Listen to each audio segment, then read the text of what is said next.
Dia kaya kerana Allah pilih dia untuk menjadi kaya. Ingat, orang kaya, Allah memilih kamu untuk menjadi kaya. Bukan sebab cerdik kamu, bukan sebab plan kamu, bukan sebab kerja keras kamu. Allah pilih tak harta tu bilion-bilion, juta-juta di tangan kamu, nak tengok takat mana kamu bantu orang susah. Nabi masuk syurga. Nabi kata siapa majoriti ahli syurga? Orang miskin. Orang kaya duduk mana?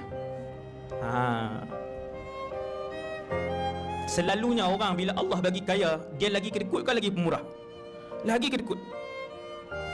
Lagi Tuhan duk tambah kedai kat dia, duk tambah 3 biji, 4 biji, lagi tambah, lagi kedekut. Syarikat daripada 2 jadi 4, jadi 5, lagi tambah, lagi kedekut.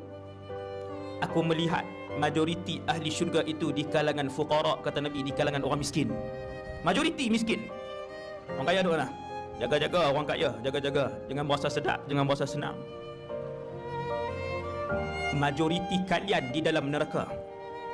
Orang kaya, majoriti kalian di dalam neraka. Ada orang kaya dalam syurga? Sikit. Subhanallah.